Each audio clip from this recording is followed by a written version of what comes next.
Muy buenas tardes, tengan todos ustedes. Como siempre, para mí es un placer poder saludarlos, aunque sea a través de este medio. En, en esta oportunidad, pues, eh, tuve la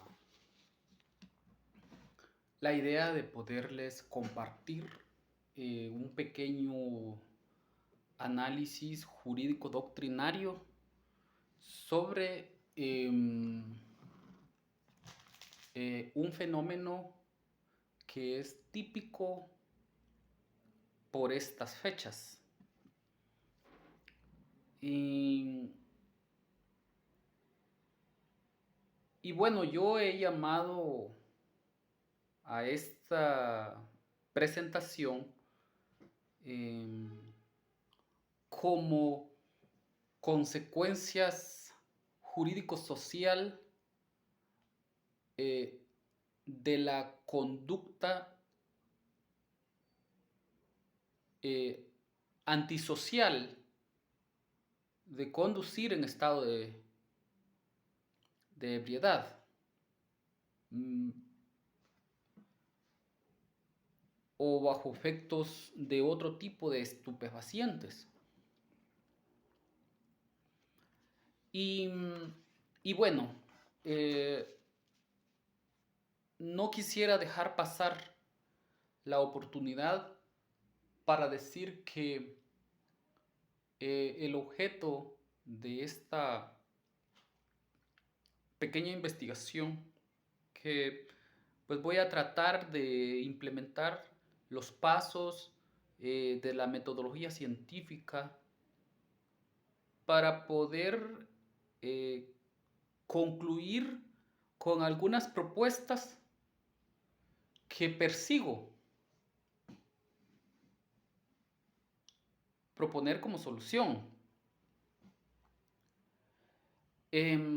No quisiera dejar pasar la oportunidad de decirles que la solución de la problemática nacional en, en varias circunstancias o en distintas circunstancias eh, pasa por mi persona eh, y por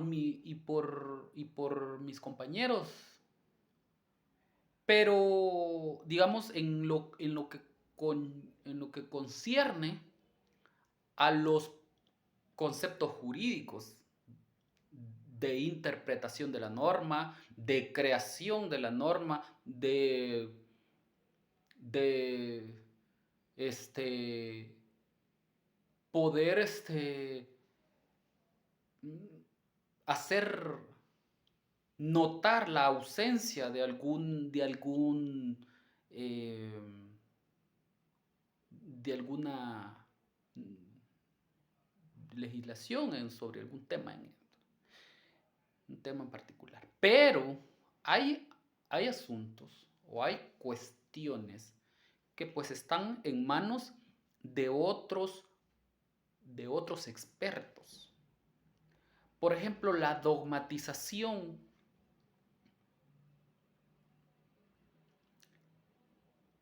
de la comunicación,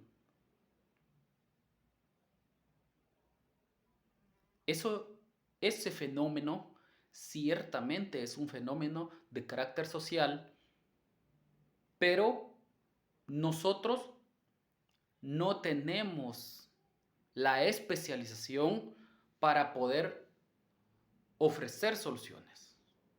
Es decir, que es tanta mi responsabilidad en mi campo, o voy a decirlo en nombre de mis compañeros que estudiamos la ciencia del derecho,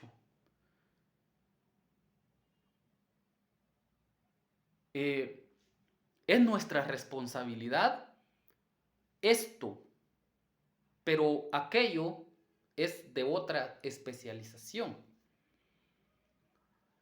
En los últimos días he estado haciendo un análisis o una evaluación sobre sobre los que critican. Y por alguna extraña razón nos hemos tomado la libertad de criticar desde la plataforma de la ciencia, sin saber utilizarla.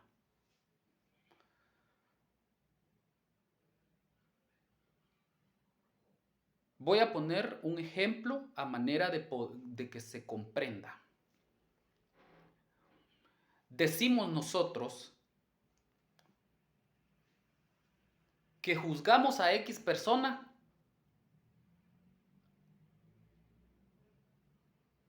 porque no sabe hacer bien las cosas. Muy bien. Ahora le preguntaría a usted que dice eso, ¿usted sí lo sabe hacer? Por ejemplo, el, el, el médico, el médico que hace mal su trabajo. Bueno, vamos a ver. Bueno, yo no podría criticar a ese médico porque yo no soy médico.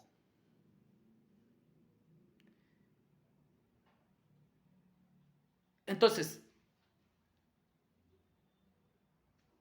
ahora regresemos al punto de partida, del cual salió este ejemplo que acabo de poner. Nosotros criticamos desde el punto en que yo sí sé y tú no sabes. Desde esa perspectiva es que nosotros criticamos. Entonces estamos acusando a las demás personas de ser personas ignorantes. Ah, bueno, está bien. Es indiscutible, ¿no? No se los voy a discutir, porque una persona que vota por una autoridad incompetente es una persona que no ha razonado su elección. ¿Y por qué no ha razonado su elección? Pues muy sencillo. Esta persona no ha razonado su elección porque no sabe cómo hacerlo.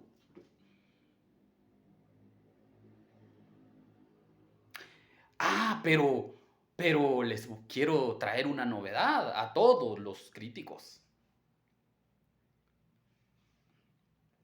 El razonamiento es un procedimiento de pensamiento.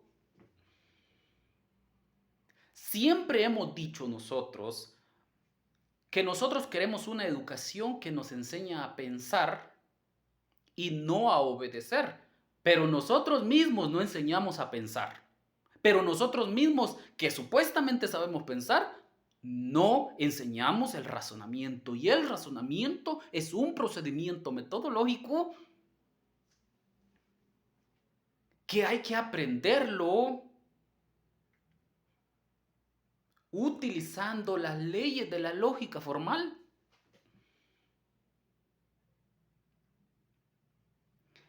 Ah, entonces todo cobra sentido, ¿verdad? Porque entonces nosotros ya tendríamos que tener, ahí sí como dicen, a empezar o sea, nosotros los universitarios, estoy hablando concretamente de los universitarios, porque recientemente escuchaba a un profesor que decía, a un maestro, que mis respetos para este profesional del derecho, él decía, eh, ¿a quién creen que acude la sociedad cuando tiene problemas? Problemas que resolver. A los universitarios. ¿Quién más me va a decir que se va a ir con el perdón de ustedes, los que profesan fe cristiana, que se va a ir allá con el cura a confesar? ¿Qué le ha resuelto confesarse? ¿Qué le ha resuelto ir a una iglesia? Nada, nada. Perdónenme ustedes, no le ha resuelto nada. Han empeorado las circunstancias porque pues ellos primero no tienen la preparación. Mire pues, eh, para que no nos salgamos del contexto,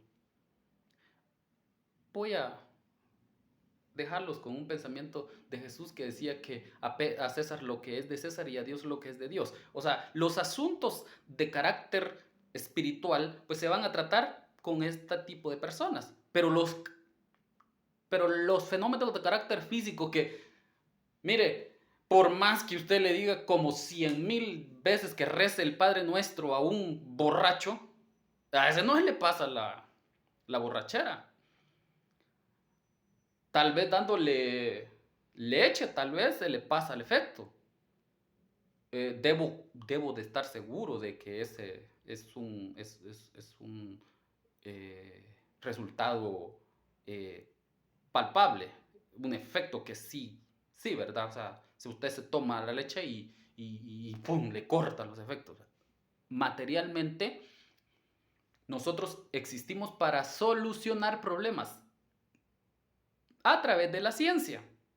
Entonces, este maestro decía, la sociedad, cuando tiene un problema que solucionar, los primeros que busca, pues son a los profesionales, a los expertos. Continúo. Después de los 50,000 anuncios que acabo de dar, continúo diciendo de que el problema de las carreteras, la infraestructura vial, o las propuestas de solución en cuanto a la estructuración vial del Estado, pues es materia de los señores expertos en eso. En que cuando llueva no se agujereen tanto las carreteras y haya que volver a invertir en personal para volver a rellenar ese montón de baches que quedan de esa cosa. O que pasen esas barbaridades que se cae todo el muro en ese pasillo que está ahí, que ahora tienen problemas hasta con la gente que tiene terrenos por ahí. Se inunda y un montón de cosas, pues. O sea, eso yo no me voy a ir a poner ahí a tratar de resolver ese problema, o criticarlo o una cosa parecida, pues mi expertise no es de esa calidad. La construcción de edificios sobrevalorados con material de mala calidad. O sea, yo no me voy a poner a darle soluciones o a tratar de darle soluciones o a criticar tales cosas cuando no es mi campo de especialización. A eso era mi punto. Ese era mi punto de los ejemplos. Que cada uno, pues, empiece a hacer sus aportaciones objetivas de acuerdo a su especialización. Ahora bien, ¿de dónde nace o de dónde o cuál puede ser un elemento para iniciar a aprender a razonar? La lectura es el primero de ellos. Pero ¿cómo va a poder razonar un documento una persona que ni siquiera sabe hablar español? Peor aún, no sabe leer. Entonces, esa circunstancia creo que es algo que sí nos corresponde, porque nosotros, independientemente de seamos hasta los veterinarios, farmacéuticos, agrónomos que ahí andan con sombrero, los albañiles, bueno, que se están profesionalizando, eh, los ingenieros civiles, y son buenos en las matemáticas, por cierto, ellos, los arquitectos, los historiadores, los economistas, los epemistas, los estafides, todos, los humanistas, todos saben leer y escribir. ¿Y saben una cosa? Pueden hacer algo bien básico: enseñar a leer y escribir a la población. ¿Para qué? Para que razonen, compañeros, para que ellos empiecen a aprender algo que los pueda llevar a razonar. ¿Y por qué? Porque solo escuchan pura estupidez en la radio y en la televisión. Ahí en internet también, solo torterías escuchan. Y la lectura podría aportarles algunos elementos que los empiecen a comparar lo que escuchan con lo que leen. Acuérdense que el método científico tiene una tesis, una antítesis y tiene una síntesis. Pero ¿con qué lo va a comparar? O sea, haced de cuenta que está la tesis de los medios de comunicación, asquerosos medios de comunicación que solamente dicen por lo que les pagan por decir. Esa es la tesis. La antítesis sería un documento que escribió cualquier X personaje. Lo leen. Ahora queda la síntesis, es decir, la conclusión. Ah, aquí hay contradicciones. Ley de la lógica formal, ¿verdad? Ley de contrarios. Ah, entonces ya hay análisis. Pero, ¿qué fue lo que hubo necesidad que sucediera? Lo que hubo necesidad de que se diera es que aprendiera a leer. Y eso se puede hacer todos nuestros compañeros. Miren, hasta los compañeros de diversificado lo pueden hacer, de las instituciones públicas. En agradecimiento, compañeros, ciudadanos, mortales y comunes como yo, que solo sabemos enseñar, enseñémosle a leer y a escribir a nuestros conciudadanos. No solo los critiquemos de las malas decisiones que toman. ¿Cómo si no saben razonar? Si no saben razonar ustedes que fueron a la universidad, menos van a aprender a razonar ellos sin ningún tipo de elemento. Entonces creo que hay que empezar por nosotros mismos. Y recuerden el emblema supremo de nuestra máxima casa de estudios. Id y enseñad a todos.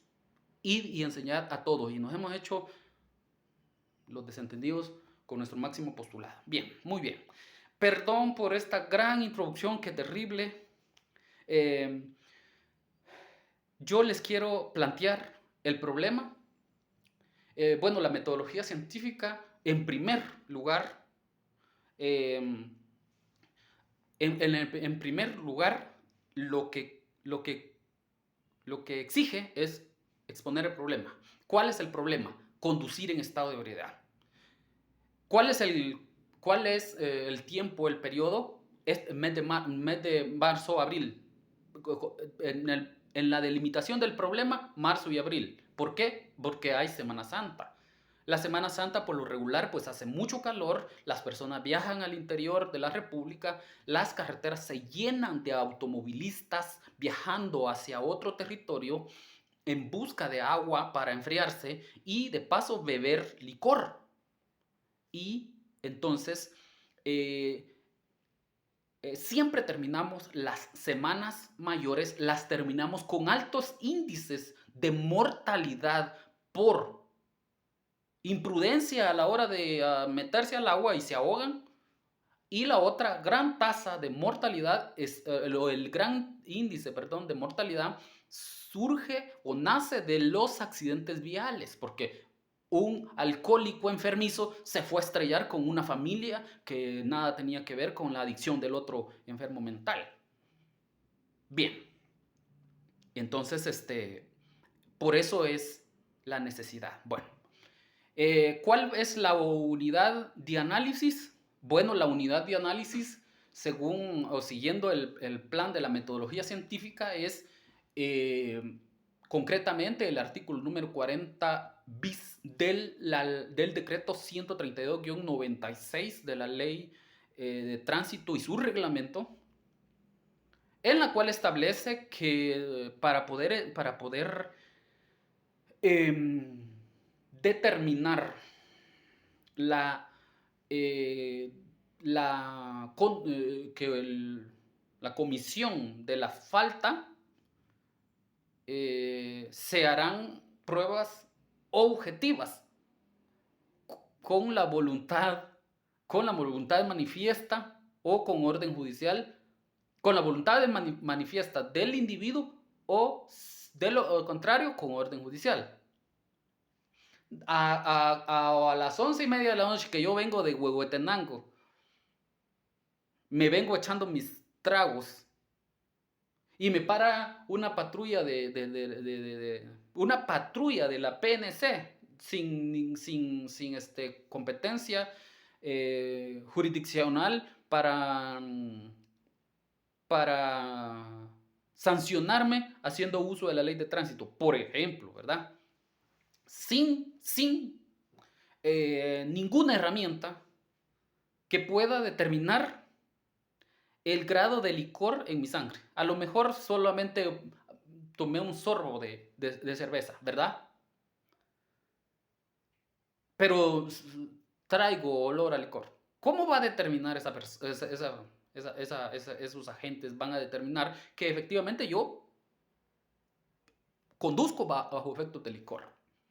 ¿Cuál va a ser el criterio de esa persona para soltarme, dejarme en libertad o llevarme ante la autoridad competente por la comisión de la otra contraparte, o sea, del otro fragmento que como de unidad de análisis, que es el artículo 157 del decreto 17-73 del Congreso de la República, Código Penal guatemalteco?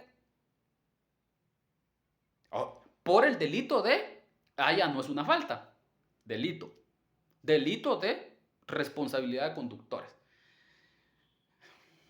Ahí está el fenómeno, ese es el problema. Y en ese sentido, pues, es importante hacer una exposición muy extensa sobre el por qué es necesario encontrar los vacíos. Porque si no se encuentran los vacíos dentro de la norma, la ausencia legal de la misma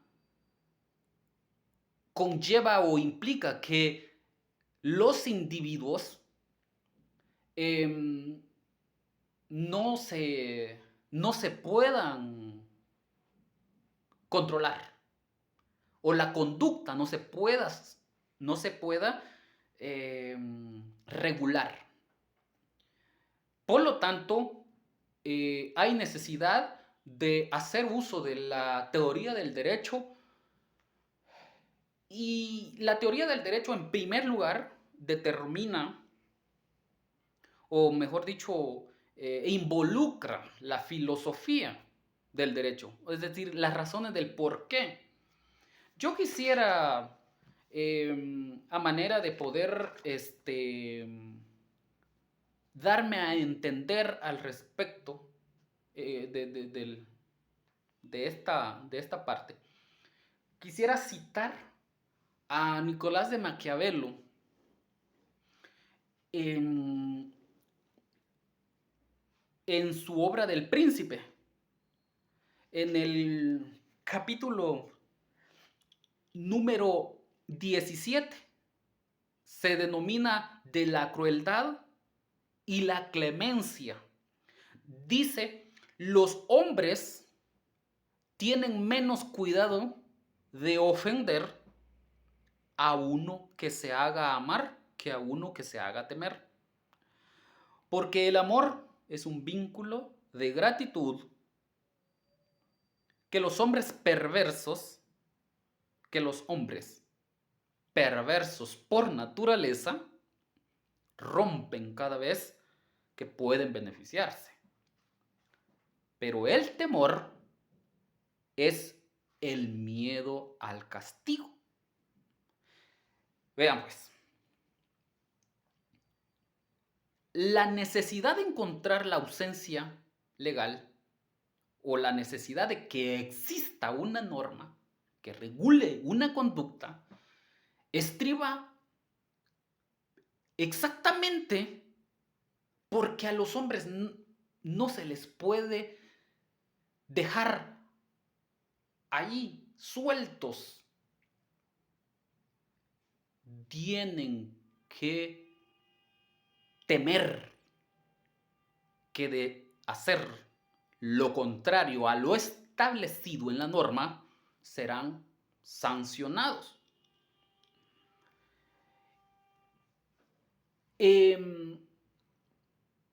Esto, ustedes creerían, cualquiera pensaría que esto es como una especie de dictadura, ¿verdad? O sea, y no, los mismos estados democráticos, por ejemplo, en la versión del neocantismo, que lo capitaliza muy bien Rudolf Stamler, que es naturalista, este filósofo, dice que el derecho es un instrumento de cooperación, no es un arma,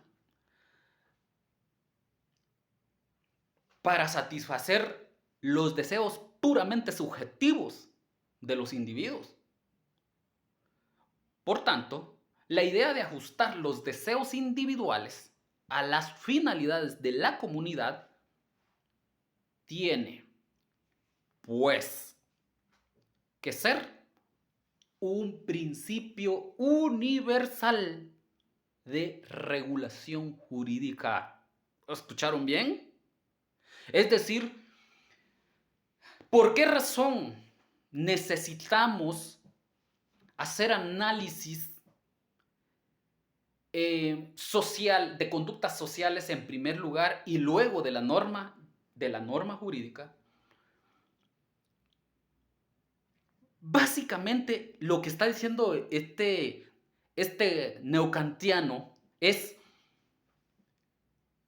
porque vivimos en una colectividad, vivimos con más personas.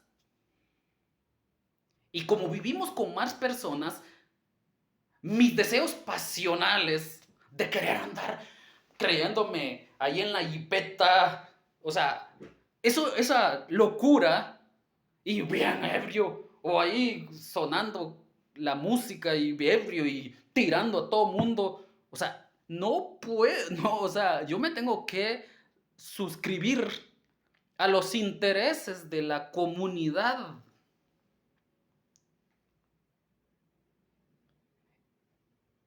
Bueno, claro está que si quiero manejar vehículo, porque vean que podría contratar a un piloto. Si tanto quiero andar en vehículo y me quiero poner en estado etílico, pues está bien, está bien. También es un derecho humano la libre determinación, pero sin colocar en riesgo las personas que cohabitan en nuestra comunidad.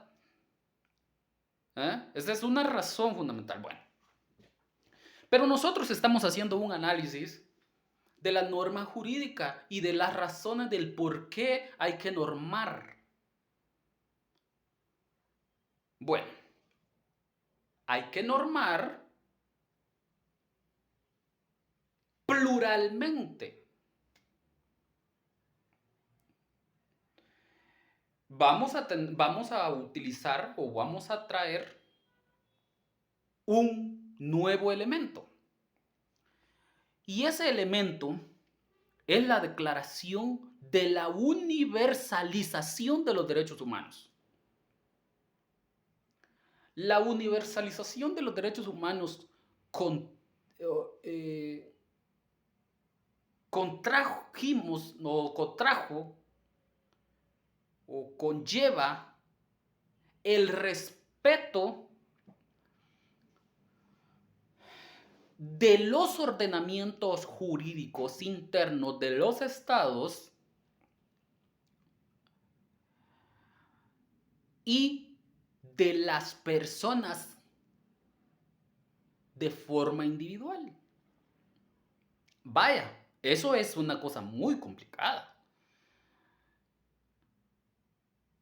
Porque hay una variación de criterios. Figúrense ustedes de un gobierno de Irán, por ejemplo. Ese es un estado casi fundamentalista. Casi fundamentalista. No me vayan a malinterpretar con eso. Bueno, poco tenemos nosotros de diferencia, ¿verdad? También parece falso, parece democrático nuestro Estado, pero también nuestro Estado pareciera ser un Estado fundamentalista. No es el caso de otros países, ¿verdad? Como Francia, por ejemplo. Francia no es un Estado fundamentalista, para nada, en lo absoluto es un Estado fundamentalista. Ahí pueden hacer las comparaciones. Entonces, vean ustedes que hay una Declaración Universal de los Derechos Humanos plural con ese tipo de fenómenos a su alrededor. Y un fenómeno peor aún. Están hablando o se está tratando del tema de la individualización de los derechos. Esto es peor aún. ¿Cuántas personas y cuántas concepciones hay en el mundo? Parte de los dogmas, ¿verdad?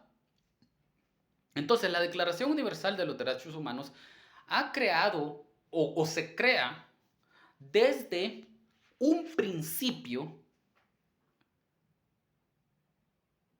que va a ser utilizado como el preámbulo de los mismos,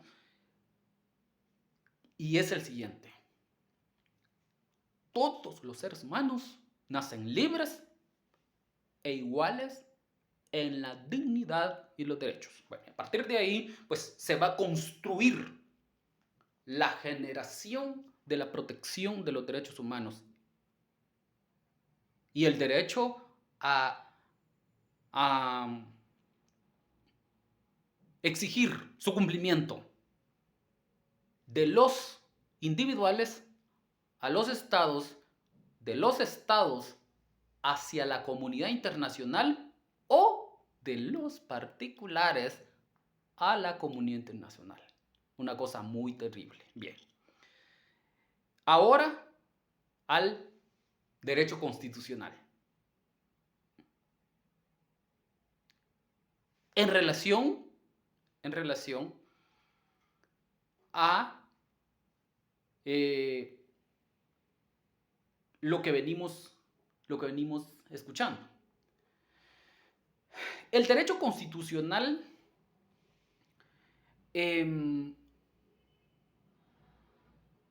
tiene grandes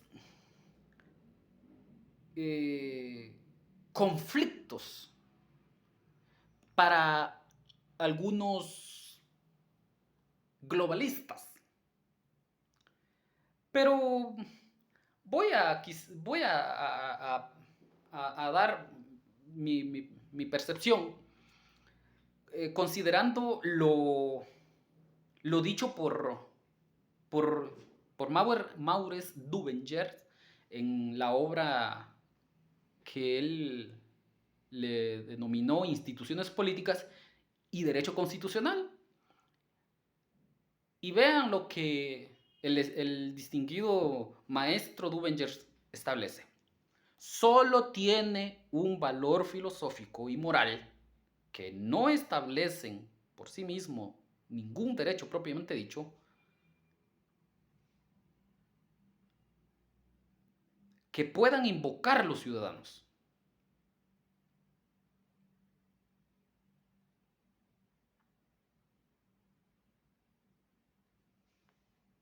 Están destinadas a inspirar al legislador, pero solo las leyes promulgadas por éste crean derechos.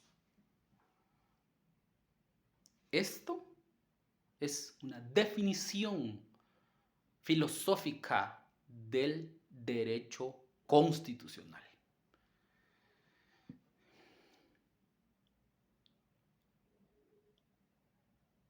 Y en ese sentido, pues es más que necesario que les lea uno de esos principios o uno de esos fragmentos constitucionales. El interés social prevalece sobre cualquier orden. Serán nulas ipso iure. Las leyes y las disposiciones gubernativas o de cualquier otro orden que disminuyan, restrinjan o tergiversen los derechos que la Constitución garantiza.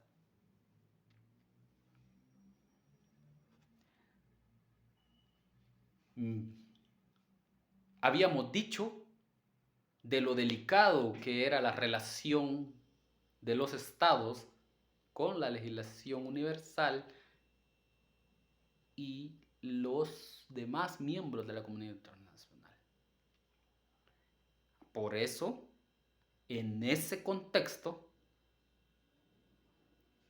es también necesario recordar a uno o citar a uno de los más grandes filósofos modernos de la filosofía del derecho. En su obra Teoría pura del derecho, el distinguido filósofo Hans Kelsen establece que podríamos también recurrir a una metáfora diciendo que la validez del derecho internacional y de los demás órdenes jurídicos nacionales depende de la voluntad del Estado soberano que los ha reconocido. Es decir, una norma de cualquier naturaleza que sea, toda vez que esté separada de la norma constitucional, solo tendrá validez si una norma de carácter constitucional le da validez o no. Y ahí se quedó. Muy bien. Dicho lo anterior, para ya no cansarlos demasiado, porque seguramente ya hablé mucho, entonces se desprende, ya se puede desprender una estructura.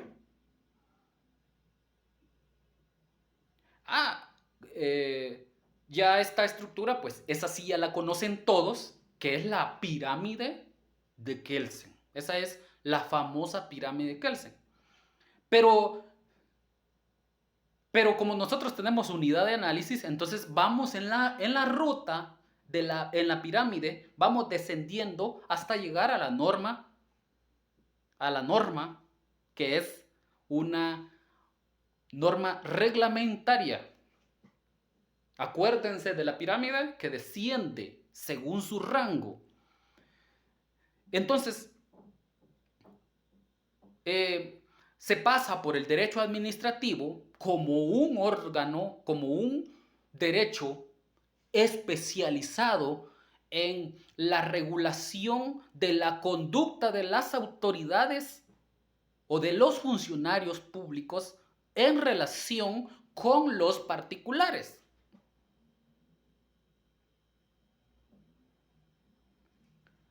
Tiene sus antecedentes históricos y todo lo que se quiera, pero se concretiza en eso, en regular conductas entre los funcionarios públicos y los particulares. ¿Por qué razón?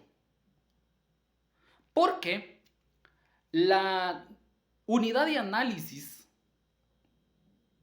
es, en primer lugar, una ley de carácter reglamentario. Por lo tanto, la reglamentación esta persona, un policía municipal, por ejemplo, puede ver a una persona en estado de ebriedad, no lo puede engrietar. Sí, mire, usted está cometiendo un delito, el artículo 157, porque esta persona, este agente de tránsito, en primer lugar, no está facultado para poder juzgar sobre si esa persona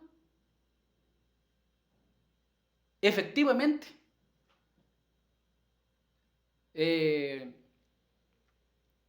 está cometiendo el delito, porque a él solo le han dado la ley de tránsito y su reglamento para ordenar el tránsito. Esa es la razón del por qué se involucra el derecho administrativo.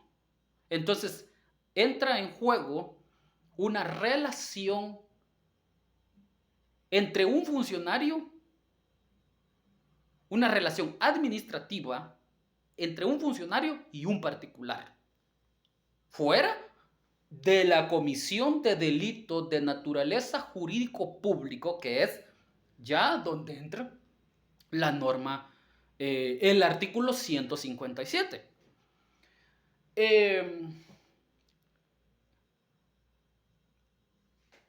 Del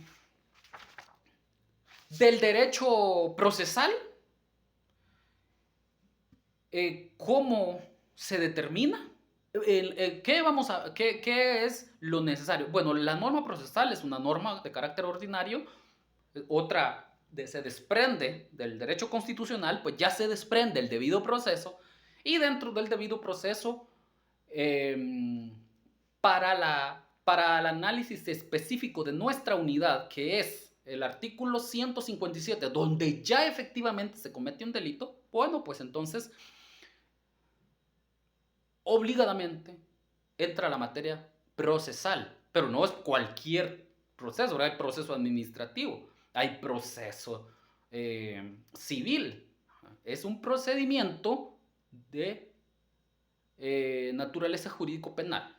Entonces entra la norma procesal penal y el objeto de la norma jurídico de la norma procesal penal es garantizarle a las partes el debido proceso. Y aquí es en donde se tiene que marcar el epicentro de la investigación. Porque se tienen que presentar las pruebas. No se puede formular acusación sobre un individuo sin las pruebas adecuadas, en primer lugar adecuadas, en segundo lugar que hubiesen sido adquiridas de la forma correspondiente. ¿Sí? O sea, no me voy a inventar, le voy a echar agua, le voy a echar alcohol en la cabeza a este tipo para que llegue todo malapestoso allá ante el juzgado, al juez, y que él diga, la gran, este señor se bebió saber ni cuánta cantidad de alcohol. Falsificación de pruebas. El ente contralor de la investigación debe de garantizarle al sindicado que no se le imputarán pruebas inventadas o falsificadas o lo que sea. No se puede. Por eso es importante esto, el análisis de la norma procesal penal. Muy bien.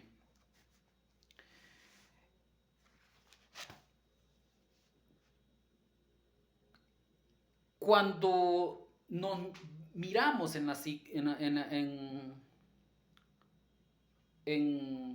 la circunstancia desnuda de la ausencia de un debido procedimiento, de un adecuado procedimiento, que no se tenga ninguna duda en la aplicación de la norma,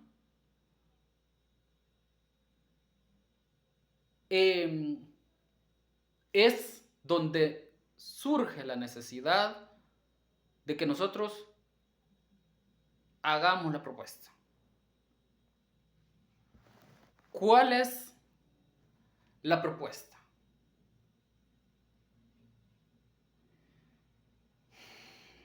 Derivado de que la norma de tránsito, y es lo más común que se va a ver, se va a observar es que un agente de tránsito sea quien tenga el primer contacto con la persona que conduce en estado de ebriedad. No tiene facultades para poderlo engrietar.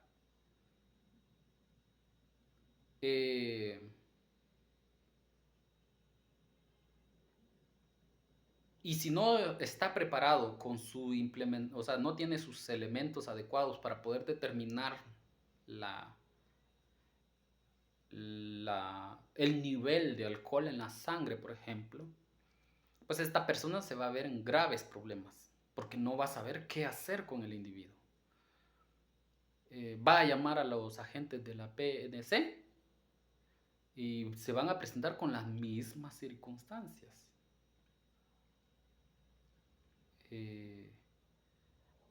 Las otras cuestiones que pues ya los manifestamos aquí era que las personas pues tienen que manifestar su voluntad o tienen que tener orden judicial. ¿A qué horas me voy a sacar una orden judicial a las 11:30 de la noche?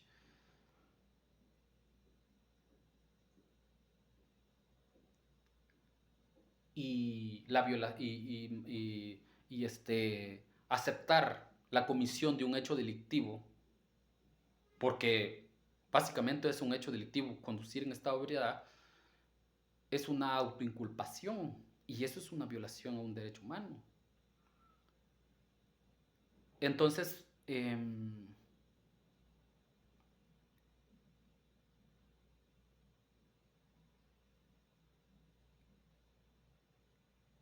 es importante que los jueces de primera instancia penal, que es a donde se presentan a los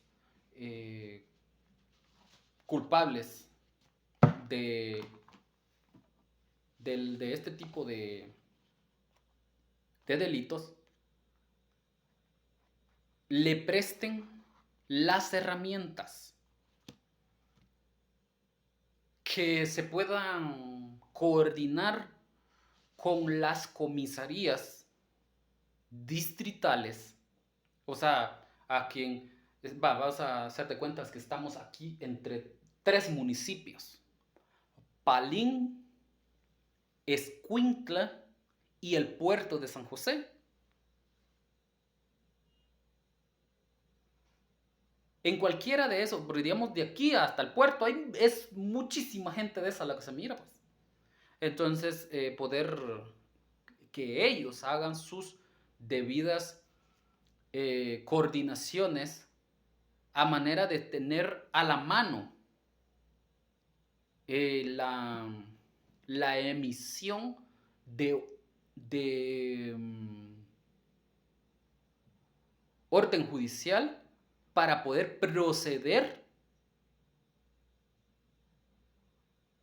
a la evaluación técnica y que esto sirva como medio de prueba para detener a una persona. Claro, todo mundo tiene la costumbre de que solamente con sentir el olor a licor ya lo detuvo. El problema es de que es algo, ese es un criterio que no está en manos de la policía ni la municipal ni la de tránsito. Perdón, ni la de tránsito de la Policía Nacional Civil, ni la Policía Nacional Civil. Eso es un criterio. O sea, me caes mal o si me das dinero te dejo ir. Entonces, eso no puede quedarse así en ambigüedad. Y por esa razón creo importante que los jueces crean, junto con la policía, un sistema que permita la facilitación de esos documentos. Porque si no, luego, por pura maldad, los agarran. O por unos par de billetes los sueltan. Y pues podrían generar un caos que pues no lo quiera Dios. Bueno, ha sido un placer saludarlos. Ya no los, ya es mucho, ya creo que me excedí de la hora. Y entonces, los dejo. Mucho gusto, me dio mucho gusto saludarlos y los veremos en una próxima oportunidad.